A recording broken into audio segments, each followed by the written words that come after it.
मानुष जन्म दुर्लभ है, ये मिलन बारंबार।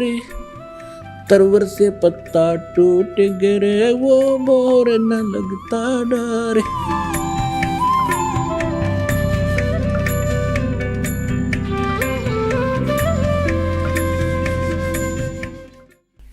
गरीबदास साहब जी कहते हैं, सतगुरु शरणा आकर धर्मराज डर कैसा। और की तो बात छोड़ो, यहाँ का न्यायाधीश भी कांपता भगवान के नाम से।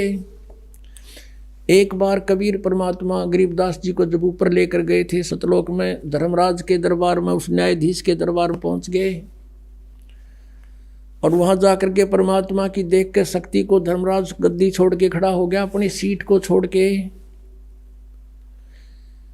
और कहा भगवान आके बैठो विराजो। जब परमात्मा कबीर परमेश्वर जी खड़े खड़े डांट लगाते हैं, जैसे उच्च अधिकारी नीचे छोटे अधिकारी को डांटता है और आदेश सुनाता है, ऐसे परमात्मा डांट लगा रहे हैं।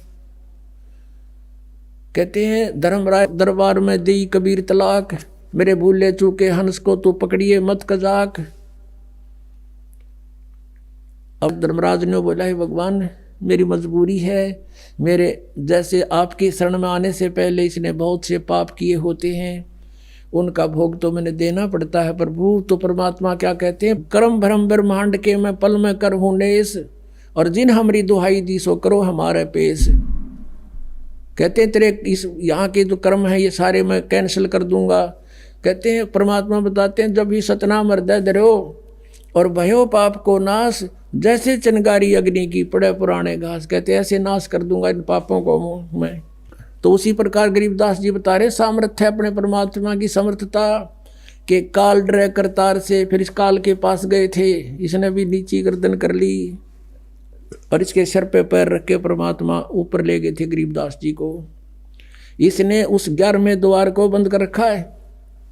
10वां द्वार आपने सुना था, इस सब गाटा जुड़ रहा था, इनकम्प्लीट नॉलेज था, सारा काल के जाल का ही सारा कुछ खेल था, ज्ञान था। अब 11वां द्वार जो है इस परब्रह्म के लोक में अक्षर पुरुष के लोक 7 संग ब्रह्मांडों में प्रवेश करता है, और फिर परब्रह्म के यानी अक्षर पुरुष के 7 संग ब्रह्मांडों को पार करके 12वां द्वार आता है, उसको पार करके सतलोक जाया जाता है। तो वहाँ ये बैठा चौकस के कोई निकल ना जाए यहाँ से, इसने रोक रखा हमारे को। वहाँ केवल कबीर परमात्मा और उसका सत साधक ही जा सकता है। और जब उस मंत्र का सतनाम का वहाँ जाप होता है और सार नाम साथ होता है, तो काल अपनी गर्दन नीचे कर लेता है। जैसे परमात्मा कहते हैं, जैसे फणपति मंत्र सुन राखे फण सकोड़, ऐसे बीरा मेरे मंत्र तयू काल जवे मुँह मोड़े। जैसे फनपति यानी सर्प को गारुड़ लोग एक मंत्र बोल देते हैं, मंत्र बोलते ही वो अपने फन को ऐसे उठा रखा हो तो ऐसे कर लेता नीचे को और भागने की चेष्टा करता, उस मंत्र में इतनी शक्ति होती है। तो परमात्मा कहते हैं, जैसे फनपति मंत्र सुन और रखे फन सकोड़, ऐसे बीरा मेरे मंत्र तयू काल लवे मुँह मोड़े। इस काल का से सिर झुक जाएगा और इसके ऊपर से हम जाएंगे। तो गरीबदास जी कहते हैं, काल डरे करतार से। कबीर परमात्मा उन्होंने बता दिया अनंत कोट ब्रह्मांड का एक रति नहीं बाहर, और सतगुरु पुरुष कबीर हैं ये कुल के सृजनहार। काल डरे करतार से जय जय जय जगदीश, और ये जोरा जोड़ी झाड़ता पगरत डारे शीस। और काल जपी से पीसना, और यह मौत है पनिहार, ये 2 असल मजदूर हैं मेरे सतगुरु के दरबार। तो परमात्मा कहते हैं, अब इसमें प्रश्न आया है कि जब फुरमान धनी का आवे, को राखे घर जाने नू, जा सतगुरु का शरणा ले जो मेटे जम तलबाणे नू। तलबाना कहते हैं सम्मन, कि जम का सम्मन आ जा। जब उसने कह ले जाओ, कैंसिल कर दिया हमने, वापस जाओ, ये नहीं जाएगा हमारा भक्त। एक भक्त बता रहा था कि जी मैंने आपका ज्ञान सुन रखा था भगवान का, कि अभी कबीर परमात्मा के साधक को यम के दूत नहीं ले जाते, और ये सच्चाई है, गारंटीड बात है। यम के दूत आपके निकट नहीं आ सकते। वो कह रहा था सपने में मेरे पास 3-4 वो 2 आए, 2 थे या 4 जैसे बता रहा था। और उन्होंने मुझे पकड़ लिया बाजू से और वो मुझे निकाल ले गए शरीर तक। शरीर मेरा पड़ा दिखे और मैं ऊपर न जाऊं। मैं उनसे पूछ रहा हूँ भाई कहाँ ले जा रहे हो, मुझे बता तो दो। कहने लगे आजा तुझे बताएंगे, धर्मराज के दरबार में पता चलेगा और वहाँ तेरा लेखा जोखा होगा और फिर बताओगे कहाँ ले जाते हैं तुम्हें। वो कहने लगा फिर मेरा याद आई कि अभी तुम कौन हो, यम के दूत हो तुम, अकोर तुम न के दिखे हम। उसने सोचा भाई यम के दूत तो हमें नहीं ले जा सकते क्योंकि हम तो भगवान के भक्त हैं, कबीर परमेश्वर के। तो इतना बात सुनकर मैं उनके साथ गुट्टम गुट्टा, देख वो मेरा मारे मैं उनका मारूं, घनी आन होगी। इतने घसीटते तो मुझे ले गए निकट उस धर्मराज के दरबार के, और वो न्यों कहे भाई तुम नहीं ले जा सकते, हम तो भगवान कबीर साहब के भगत हैं।